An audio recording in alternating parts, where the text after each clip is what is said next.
दोस्तों हम आ गए लेकर के फिर से आप लोग के लिए दरोगा का जो है प्रैक्टिस सेट है दोस्तों। तो ये दोस्तों कल हम 20 क्वेश्चन करवाए थे और आज ये दोस्तों फिर भी हम 20 क्वेश्चन लेके आए हैं। तो दोस्तों यहाँ पे एक नंबर दिया हुआ है, इस नंबर पे आप कोई भी जानकारी प्राप्त कर सकते हैं। अगर टेस्ट सीरीज चाहिए आप लोग को दोस्तों तो इस नंबर पर आप व्हाट्सएप करके मैसेज करके आप जो जानकारी ले सकते हैं। और दोस्तों अगर आप लोग इस चैनल पर नए हैं तो चैनल को लाइक कीजिए, सब्सक्राइब कीजिए और दोस्तों के साथ वीडियो को शेयर कीजिए, कमेंट कीजिए दोस्तों, ताकि बेल आइकन के बटन को दबा लीजिए ताकि कोई भी नोटिफिकेशन आपसे छूटे ना दोस्तों। तो बढ़ते हैं हम आज के क्वेश्चन की ओर। तो ये रहा दोस्तों आज का पहला क्वेश्चन, खुजराहो का स्मारक समूह किस राजवंश से संबंधित है? तो दोस्तों खुजराहो का जो स्मारक समूह किस राजवंश से संबंधित है? तो चंदेल राजवंश से संबंधित है दोस्तों। इसके कुछ इंपॉर्टेंट फैक्ट हैं, हम वो भी डिस्कस करते चलेंगे। तो ये जो है तो मध्य प्रदेश के छतरपुर जिले में स्थित है। दूसरा दोस्तों, खुजराहो में 85 मंदिर के निर्माण का उल्लेख मिलता है। कितने मंदिर का निर्माण मिलता है दोस्तों?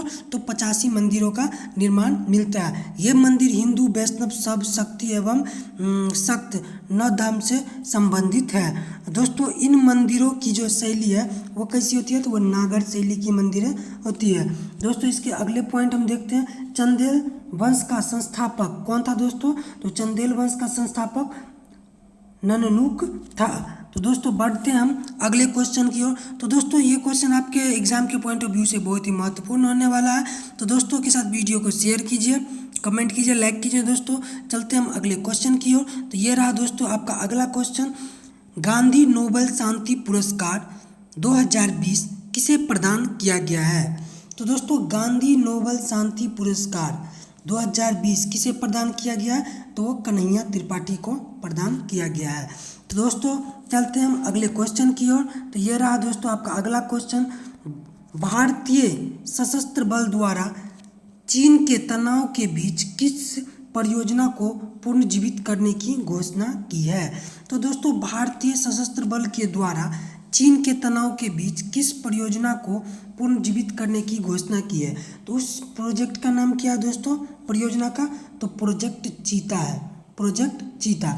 तो दोस्तों प्रोजेक्ट चीता के बारे में हम कुछ डिस्कस कर लेते हैं। तो ये रहा उनके कुछ इंपॉर्टेंट फैक्ट। तो दोस्तों प्रोजेक्ट चीता जो है इसका जो है इस प्रोजेक्ट में दुश्मन के खिलाफ आक्रमण कार्रवाई करने के लिए ड्रोन को अपडेट करना होता है। ठीक है दोस्तों, इस परियोजना का अनुमानित लागत है 3600 करोड़ से अधिक है, 3600 करोड़ से दोस्तों अधिक है। तो दोस्तों बढ़ते हैं हम अगले क्वेश्चन की ओर। तो ये रहा दोस्तों, अंतर्राष्ट्रीय युवा दिवस निम्न में से किस दिन मनाया जाता है? अंतर्राष्ट्रीय युवा दिवस। तो दोस्तों 12 अगस्त को जो है अंतर्राष्ट्रीय युवा दिवस मनाया जाता है। क्या मनाया जाता है दोस्तों? अंतर्राष्ट्रीय युवा दिवस, युवा दिवस मनाया जाता है, अंतर्राष्ट्रीय, इंटरनेशनल। तो दोस्तों इनके भी कुछ इंपॉर्टेंट फैक्ट हैं, हम वो भी डिस्कस कर लेते हैं। इस दिवस का उद्देश्य गरीब उन्मूलन एवं अस्तुत विकास के लक्ष्यों को प्राप्त करने के लिए युवा लोगों की अग्रणी भूमिका सुनिश्चित करना है दोस्तों। इनके भी दूसरे कुछ इंपॉर्टेंट फैक्ट है वो भी देख लेते हैं। इस दिवस की घोषणा किसके द्वारा की गई थी दोस्तों? अंतर्राष्ट्रीय युवा दिवस जो है इनकी घोषणा किसके द्वारा की गई थी? तो संयुक्त राष्ट्र महासभा के द्वारा किया गया था। कब किया गया था दोस्तों? तो 17 दिसंबर 1999 को संयुक्त अंतर्राष्ट्रीय युवा दिवस की घोषणा की गई थी संयुक्त राष्ट्र संघ के द्वारा। तो दोस्तों बढ़ते हम अगले क्वेश्चन की ओर। तो ये रहा दोस्तों आपका अगला क्वेश्चन, गुजरात में साबरमती आश्रम की स्थापना गांधी जी ने किस वर्ष में की थी? तो गुजरात में जो साबरमती आश्रम की स्थापना हुई थी वह गांधी जी के द्वारा 1916 ईस्वी में किया गया था। तो दोस्तों साबरमती आश्रम से गांधी जी दांडी मार्च यात्रा जो है स्टार्ट किए थे। वो कब किए थे दोस्तों? तो 12 मार्च 1930 को दांडी मार्च यात्रा स्टार्ट किए थे। तो दोस्तों बढ़ते हैं हम अगले क्वेश्चन की ओर। तो ये रहा दोस्तों आपका अगला क्वेश्चन कि मालवा के स्वतंत्र मुस्लिम राज्य की स्थापना किसने की थी? तो मालवा के स्वतंत्र मुस्लिम राज्य की स्थापना किसने की थी दोस्तों? तो दिलावर खान ने की थी। किसने? दिलावर खान के द्वारा मालवा के स्वतंत्र मुस्लिम राज्य की स्थापना की गई थी। दोस्तों इनके भी कुछ इंपॉर्टेंट फैक्ट हैं, हम वो भी देख लेते हैं दोस्तों। तो तैमूर लंग के आक्रमण के बाद दिलावर खान ने मालवा के स्वतंत्रता की घोषणा की। तो दोस्तों मालवा के स्वतंत्रता की घोषणा किसके द्वारा की गई थी, किसके आक्रमण के बाद? तो तैमूर लंग के आक्रमण के बाद दिलावर खान ने मालवा के स्वतंत्रता की घोषणा की। दोस्तों एक इम्पोर्टेंट फैक्ट और है इनके, वो भी देख लेते हैं। दिलावर खान का पुत्र होशंग शाह, दिलावर खान का पुत्र कौन था दोस्तों? होशंग शाह मालवा शासक बना। क्या बना दोस्तों? तो वो मालवा का शासक बना, जिसने नर्मदा नदी के किनारे होशंग शाह शहर बनाया था। तो होशंग शाह शहर कहाँ पे बना था? तो नर्मदा नदी के किनारे। किसने बनाया था? दिलावर खान का पुत्र। तो दिलावर खान का पुत्र कौन था दोस्तों? होशंग शाह था। तो दोस्तों इसी तरह बढ़ते हम अगले क्वेश्चन की ओर। तो ये रहा दोस्तों आपका अगला क्वेश्चन। बहलोल लोदी ने जैनपुर को कब दिल्ली सल्तनत में मिलाया? तो दोस्तों दिल्ली सल्तनत में किसको मिलाया गया था? तो वो मिलाया था जौनपुर को। जौनपुर को दिल्ली सल्तनत में कब मिलाया गया दोस्तों? तो 1948 में जौनपुर को दिल्ली सल्तनत में मिलाया गया। तो दोस्तों देखते हैं हम इनके कुछ इंपॉर्टेंट फैक्ट हैं, वो भी हम डिस्क्राइब करते हैं दोस्तों। तो दिल्ली सल्तनत की गद्दी पर बैठने वाला प्रथम अफगान शासक बहलोल लोदी था। तो दोस्तों दिल्ली सल्तनत की गद्दी पर बैठने वाला सबसे पहला शासक कौन था दोस्तों? तो वह बहलोल लोदी था। कहाँ का था दोस्तों? तो अफगान का शासक था। कहाँ का? अफगान का शासक था। तो दोस्तों इसके अगले पॉइंट को हम देखते हैं। यह बहलोल शाह गाजी के नाम से दिल्ली के सिंहासन पर बैठा। तो दोस्तों ये दिल्ली के सिंहासन पर जो बैठा तो वो किसके नाम के सहारे बैठा था? तब बहलोल शाह गाजी के नाम के सहारे वह दिल्ली के सिंहासन पर बैठा था। तो दोस्तों इनके अगले पॉइंट ये है, इनका अंतिम आक्रमण कहाँ पे हुआ था दोस्तों? इनका अंतिम आक्रमण ग्वालियर पे हुआ। दोस्तों बढ़ते हम अगले क्वेश्चन की ओर। ये रहा दोस्तों आज का अगला क्वेश्चन। कश्मीर का प्रथम मुस्लिम शासक कौन था? तो दोस्तों कश्मीर का प्रथम मुस्लिम शासक कौन था? तो शमसुद्दीन शाह। शमसुद्दीन शाह कौन था दोस्तों? कश्मीर का प्रथम मुस्लिम शासक था। तो दोस्तों हम इसके कुछ तथ्य हैं, इंपॉर्टेंट फैक्ट हैं, हम वो भी जानना चाहेंगे और जानते हैं दोस्तों कि इनके 3 इंपॉर्टेंट फैक्ट क्या क्या है। तो ये दोस्तों ये रहा इनका शमसुद्दीन शाह। इनका वास्तविक नाम शामिर था। शमसुद्दीन का जो वास्तविक नाम था क्या दोस्तों? तो वह शामिर था। यह शमसुद्दीन के नाम से कश्मीर का प्रथम मुस्लिम शासक भी बना। तो कश्मीर के नाम यह शमसुद्दीन के नाम से, किसके नाम से दोस्तों? तो शमसुद्दीन के नाम से कश्मीर का मुस्लिम शासक, प्रथम मुस्लिम शासक भी यह बना था। और इंद्रकोट में शाहमीर राज्य की स्थापना भी की थी। इंद्रकोट में किसकी स्थापना की थी दोस्तों? तो शाहमीर राज्य की स्थापना भी की थी। तो दोस्तों बढ़ते हैं हम अगले क्वेश्चन की ओर। तो ये रहा दोस्तों आपका आज का अगला क्वेश्चन। दक्षिण पश्चिम मानसून से किस क्षेत्र में वर्षा नहीं होती है?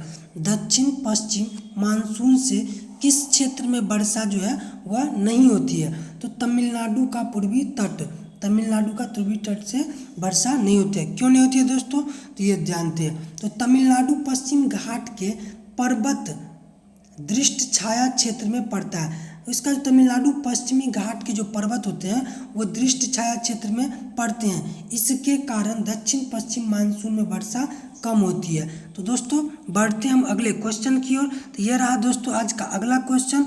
ये बोल रहा है कि भारत में घाटे की वित्त व्यवस्था किसके लिए संसाधनों को बढ़ाने के लिए उपयोग की जाती है? तो दोस्तों ये जो क्वेश्चन बोल रहा है तो ये इसका आंसर हो गया कि सार्वजनिक आय और व्यय के बीच अंतर को कम करने के लिए यह किया जाता है। तो दोस्तों इनके भी कुछ इंपॉर्टेंट फैक्ट हैं, वो भी देख लेते हैं। यदि समस्त आय से व्यय अधिक हो तो उसे घाटे का बजट कहते हैं। समस्त आय से अगर व्यय अधिक हो जाए तो वह घाटे का बजट कहते हैं उसे हम।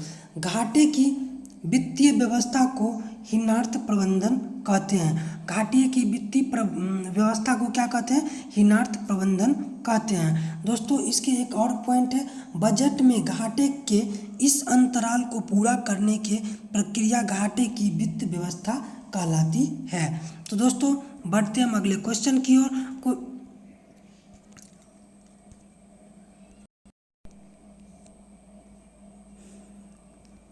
दोस्तों ये रहा आपका अगला क्वेश्चन, नदी अपर्दन द्वारा निर्मित मैदान कहलाती है क्या?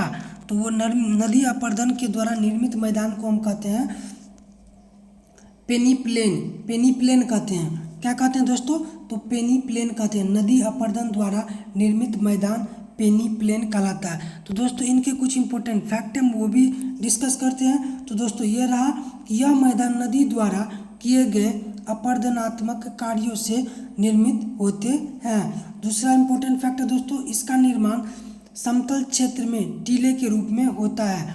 तो दोस्तों इसका जो निर्माण होता है समतल क्षेत्र में टीले के रूप में होता है।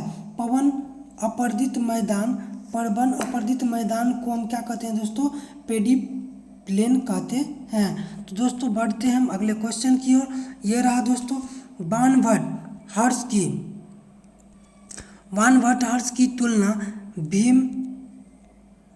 भीष्म, द्रोण, कर्ण, अर्जुन जैसे पात्र से करता है। ये सभी मिथक जो है किस युग से जुड़े हैं दोस्तों? तो दोस्तों ये क्वेश्चन एक बार फिर से डिस्क्राइब करते हैं दोस्तों कि बाणभट्ट वर्ष की तुलना भीष्म, द्रोण, कर्ण, अर्जुन जैसे पात्रों से करता है। ये सभी मिथक किस युग से जुड़े हैं दोस्तों? तो ये द्वापर युग से जुड़े हुए। किस युग से दोस्तों? तो द्वापर युग से जुड़े हुए। दोस्तों इसके भी दो इम्पोर्टेंट फैक्ट है वो भी हम देखते हैं दोस्तों। तो द्वापर 4 युग से तीसरा युग है। द्वापर जो है दोस्तों वो 4 युग में तीसरा युग है। द्वापर क्या है दोस्तों? तो 4 युग में यह तीसरा युग है। द्वापर युग का जो है समापन श्री कृष्णा के जन्म से माना जाता है। द्वापर युग का जो है दोस्तों समापन कब हुआ? तो श्री कृष्णा जी के जन्म के समय से ही द्वापर युग का अंत हुआ। तो दोस्तों बढ़ते हैं हम अगले क्वेश्चन की ओर। तो यह रहा दोस्तों आपका अगला क्वेश्चन कि दुनिया का सबसे गीला स्थान कहाँ पे है? तो दोस्तों सबसे गीला स्थान एशिया है। दुनिया का जो सबसे गीला स्थान है वो कौन है दोस्तों? तो वो एशिया है। तो दोस्तों इसके भी कुछ इंपॉर्टेंट फैक्ट है वो भी देख लेते हैं। दुनिया में सबसे ज़्यादा नमी वाले जगहों के तौर पर Guinness book of world record में भारत के मेघालय के मानसीराम का दर्जा है, नाम दर्ज है, क्योंकि वहाँ पे बहुत अधिक बारिश होता है दोस्तों, इसलिए मेघालय में मानसीराम का दर्ज है, नाम दर्ज है। उसके बाद दोस्तों अगला इंपॉर्टेंट फैक्ट हम वो भी देख लेते हैं। यहाँ बंगाल की खाड़ी की वजह से काफ़ी ज़्यादा नमी है। हाँ, और 1491 मीटर की लंबाई वाले खाड़ी पहाड़ी की बदौलत यह नमी संघनित भी हो जाती है। विश्व में सर्वाधिक वर्षा का स्थान कहाँ है दोस्तों? तो वो मानसीराम को कहा जाता है। तो दोस्तों इसके भी कुछ इंपॉर्टेंट फैक्ट थे वो भी डिस्कस हो गया दोस्तों। तो देखते हैं अगला पॉइंट जो दोस्तों 15 नंबर का क्वेश्चन है, भारतीय संविधान में कितने भाग हैं? भारतीय संविधान में कितने भाग हैं दोस्तों? तो वो 22 भाग है। ये तो दोस्तों आप लोग को एकदम 100% मालूम होगा दोस्तों कि भारतीय संविधान में कितने भाग होते हैं। तो 22 भाग हैं दोस्तों। तो भारतीय संविधान के बारे में कुछ इंपॉर्टेंट फैक्ट हैं दोस्तों, हम वो भी देख लेते हैं। 26 नवंबर 1949 को संविधान सभा द्वारा निर्मित संविधान अंतिम रूप से स्वीकार किया गया था। तो संविधान को दोस्तों अंतिम रूप से स्वीकार किया गया था 26 नवंबर 1949 को। इस पर 284 सदस्यों ने 24 जनवरी 1950 को अंतिम रूप से हस्ताक्षर किए थे। तो जिस समय स्वीकार किया गया दोस्तों उस पर कितने आदमी ने उस पर सिग्नेचर किए थे दोस्तों? तो 284 सदस्य ने उस पर सिग्नेचर किए थे 24 जनवरी 1950 को दोस्तों। तो बढ़ते हैं दोस्तों अगले क्वेश्चन की ओर। वर्तमान में भारतीय संविधान में अनुसूची कितने दोस्तों? तो 12 अनुसूची हैं और भाग 25 भाग है। तो दोस्तों बढ़ते हैं अगले क्वेश्चन की ओर। सुरेश रैना किस खेल से जुड़े थे? सुरेश रैना किस खेल से जुड़े थे जिन्होंने अपने खेल से संन्यास ले लिया? तो दोस्तों वो क्रिकेट से जुड़े थे। दोस्तों इनके भी कुछ इंपॉर्टेंट फैक्ट हैं, वो भी देख लेते हैं दोस्तों। सुरेश रैना क्रिकेट से जुड़े खिलाड़ी हैं, इन्होंने अपने खेल से संन्यास भी ले लिया है। हाल ही में सुरेश रैना ने साथ महेंद्र सिंह धोनी ने भी क्रिकेट से संन्यास लेने की घोषणा की है। और दोस्तों इसका जो अगला पॉइंट है, दोनों क्रिकेटर आईपीएल में चेन्नई सुपर किंग्स से खेलते थे। सुरेश रैना और धोनी जो है दोस्तों दोनों ही किससे खेलते थे, तो चेन्नई सुपर किंग्स से खेला करते थे। तो दोस्तों बढ़ते हैं अगले क्वेश्चन की ओर। किस राज्य सरकार ने महिला सशक्तिकरण के लिए अरुणोदय योजना शुरू की? तो दोस्तों अरुणोदय योजना शुरू हुई कहाँ पे दोस्तों, तो वो असम में हुई। तो दोस्तों इसके कुछ इंपॉर्टेंट फैक्ट हम वो भी देख लेते हैं। तो असम सरकार ने महिला सशक्तिकरण के लिए अरुणोदय योजना शुरू की। अरुणोदय योजना शुरू की महिला शक्तिकरण के लिए असम सरकार के द्वारा। उसके बाद दोस्तों अगला पॉइंट है कि 2 अक्टूबर से शुरू होने वाले इस योजना से आवश्यकता 17 वस्तुओं को खरीदने के लिए 17 लाख निवासी परिवार को प्रति माह जो है 830 रुपये प्रदान किए जाएंगे असम सरकार के द्वारा। तो दोस्तों बढ़ते हम अगले क्वेश्चन की ओर। तो ये रहा दोस्तों अगला क्वेश्चन कि यूआन के राष्ट्रपति के रूप में इरफान अली ने शपथ ली है। तो दोस्तों यूआन के राष्ट्रपति के रूप में कौन शपथ लिए हैं, तो इरफान अली शपथ लिए। कहाँ के लिए दोस्तों, तो यूनान के राष्ट्रपति के रूप में। यूनान की राजधानी कहाँ है दोस्तों, तो जॉर्ज टाउन। यूनान की राजधानी कहाँ है दोस्तों, जॉर्ज टाउन में यूनान की राजधानी है। यूनान के जो है दोस्तों राष्ट्रपति के रूप में कौन शपथ लिए हैं, तो वो लिए हैं इरफान अली लिए हैं दोस्तों। तो दोस्तों इसके भी कुछ इंपॉर्टेंट फैक्ट हैं, हम वो भी देख लेते हैं दोस्तों। यूनान की राजधानी जॉर्ज टाउन है। सबसे पहली बात, इस देश में चुनाव में इरफान अली विजय हुए हैं और राष्ट्रपति के रूप में शपथ भी लिए हैं। यूनान एक दक्षिणी अमेरिका देश है। यूनान क्या है दोस्तों, दक्षिणी अमेरिका देश है। इनकी मुद्रा डॉलर में होती है। यूनान की मुद्रा कैसी होती है, डॉलर में होती है। तो दोस्तों बढ़ते हैं अगले क्वेश्चन की ओर। ये रहा दोस्तों आपका अगला क्वेश्चन। वर्ष 2019 में भारत रत्न प्रदान करने वाले निम्नलिखित व्यक्ति में से कौन नहीं है इसमें?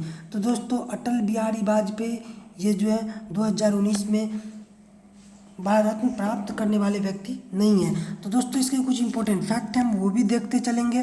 तो ये है वाजपेयी एवं मदन मोहन मालवीय को वर्ष 2015 में भारत रत्न मिला है। प्रथम भारत रत्न प्रदान करने वाले व्यक्ति सर्वपल्ली राधाकृष्णन थे। तो दोस्तों प्रथम जो है भारत रत्न प्राप्त करने वाले व्यक्ति कौन थे, तो वो थे दोस्तों सर्वपल्ली राधाकृष्णन थे। दोस्तों आज का ये आखिरी क्वेश्चन है। तो भारत के प्रधानमंत्री ने सेनावृत्ति होने की उम्र क्या है? सेनावृत्ति होने की उम्र क्या दोस्तों, कोई सीमा नहीं है इसकी। सेनावृत्ति होने की कोई सीमा नहीं है। तो दोस्तों इसके कुछ इंपॉर्टेंट फैक्ट हम वो डिस्कस कर लेते हैं। भारत के प्रधानमंत्री के सेनावृत्ति होने की उम्र की कोई सीमा निर्धारित नहीं है। प्रधानमंत्री तब तक रह सकते हैं जब तक लोकसभा में बहुमत हो। अगला फैक्ट है दोस्तों, प्रधानमंत्री बनने के लिए न्यूनतम 25 वर्ष होना आवश्यक है। और दोस्तों अगला ये फैक्ट है कि प्रधानमंत्री लोकसभा से प्राप्त बहुमत दल का नेता होता है। तो दोस्तों आज के लिए इतना ही, मिलेंगे अगले वीडियो में। तब तक के लिए दोस्तों धन्यवाद। जय हिंद, जय भारत।